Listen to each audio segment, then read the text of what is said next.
Steph, going back to training camp when you guys were visualizing nights when you, Klay, Wiggs, Jordan would all be productive on offense. This is what you were visualizing? Because it really hadn't happened where all four of you guys were doing something like this in a game this season. Yeah, I mean, it's just making adjustments based on how we're being defended. Obviously, Klay, turning the volume up in terms of his shooting and decision-making on offense. Jordan, just being aggressive. That's all we want him to do, be aggressive. We'll live with, the results of him putting pressure on the defense. Obviously, Wiggs shooting the ball at a high level. I think we have a little bit more clarity on how we connect defense and offense, and then everybody starts to get shots, and the flow of the game's a lot better. So it all goes together in terms of just making the right simple play, and then usually the ball is going to find the open guy, and we have a lot of confidence in whoever that is. We've talked in the past 20 games has kind of been like that benchmark where you can start not making conclusive thoughts about teams, but it's when you can start kind of seeing what teams are. Do you think that that's still the case, and just what's your assessment of your team 20 games in? I wish we could play all our games at Chase Center. No, but I think it's kind of, we know what we can't do in terms of the first, 8 road games, and just that pocket of the season where we just couldn't put a string of games together. We have a great opportunity coming up on the road. These 2 games coming up. But rotations seem a little bit more consistent on a nightly basis. I think, again, it's all about guys understanding their roles, what they're asked to do, and then getting reps to do those things. And, we go 10 deep right now for the most part, and everybody's filling a specific role and playing hard and playing smart and moving in the right direction. So yes and no. I think I'm talking around it. Yes and no. It's 20 games. We're glad to be 500 and looking to try to continue to build momentum. But these last 5-6 games have felt a lot better, and we want to kind of bottle that up and keep doing it. Talk about the rotations. Obviously, Steve made the move to Draymond with that second unit, which means you and him aren't playing as much together. You're playing some, but you're not playing as much. Is that a little different for you? And at this point, are you maybe you're more comfortable with it? Both of you are more comfortable with it maybe in the past because you're so established, or because you can control the flow, maybe even if one of you is out of the game? Yeah, I think we both feel comfortable. He talked about it last game. He understands what he needs to do and how he needs to play to manage those second unit minutes and give us a good, run when I'm on the bench. And then I know certain play calls to go to keep things as simple as possible, knowing that, the chaotic offense that we usually run when he's out there, you can still run it, but you got to kind of read the flow of the game, into that first quarter, into the third quarter, just to understand how we can just create good shots.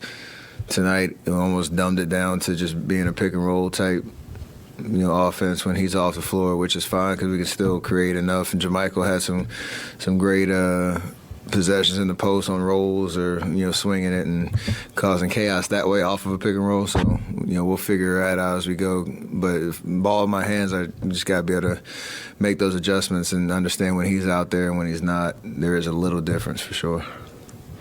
Steph, how would you assess Draymond's play the first 20 games? He's been amazing. Body looks good. He's flying up and down the court. He's finding his voice in terms of being able to, whoever he's out there, kind of be a quarterback on defense like he usually is. And you can see him even offensively be a lot more aggressive, finishing at the rim, shooting shots when he's open, just trying to make the right play. I think the way he's moving and just the way he's flying up and down the court, pushing in transition and all that, that's always a good sign in terms of, where he's at, to be able to be a defensive presence that he is and still push the pace like that, because nobody can really do it like him. You joked about wish every game was at Chase Center, and clearly you've been tremendous at Chase. But this team has taken a lot of pride, obviously, in winning games on the road, obviously in the postseason, but even before that, in the regular season. How much of your pride is a little wounded by what's happened to start the season? How much are you determined to make sure that turns around? I mean, it's still been a weird feeling only winning one game and not, taking advantage of certain games we felt like we should have won. But we had a lot of other issues we were dealing with at the same time in terms of, rotations, who's playing on a nightly basis, how coach was kind of managing that. So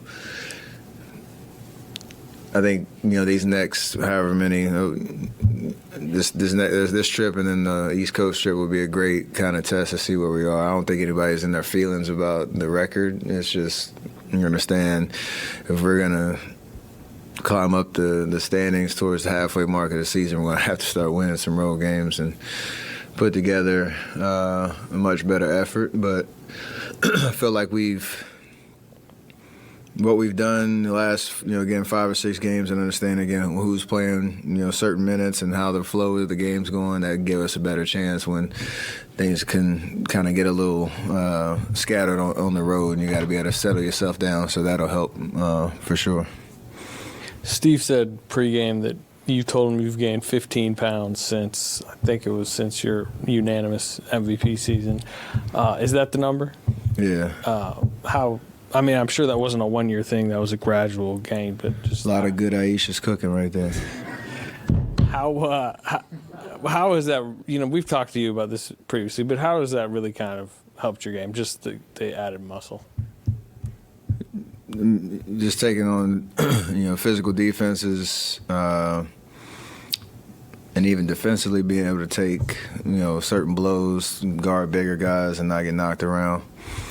And you, with the added strength, I've kept my endurance where it goes hand in hand. So even 14 years in, playing 34, whatever, 35, like hard minutes, I feel great and can recover pretty quickly, knowing I'm not getting bumped and bruised like I used to. So it helps all the way around and just gives you a lot more confidence to get in the fight. Every play that you're out there. Have you looked at kind of like before and after type pictures? I mean, do you? I don't have too much obsession over it. It's just knowing I've really invested in that part of the game, and that's going to help me, for the longevity part of what I want to do in this league, and hopefully keep playing at a very high level for a long time. This was a while ago. Speaking about that, in the Phoenix game, you were matched up against Ayton, of all people, and in the post, you remember that play, and he didn't go through you. He didn't go. He kind of faded away a little bit. Do you remember that? And do you take some pride in that's happening now? Those kind of plays are happening. Yeah, I just hopefully can make my presence felt. I don't know if he felt intimidated at all, but yeah. Try to back me down if you want to. Let's go. Hey, Steph, do you feel like the third quarter kind of illustrated how Klay's mindset has changed the past few games, and he didn't try to force some shots? He kind of just let it come to him?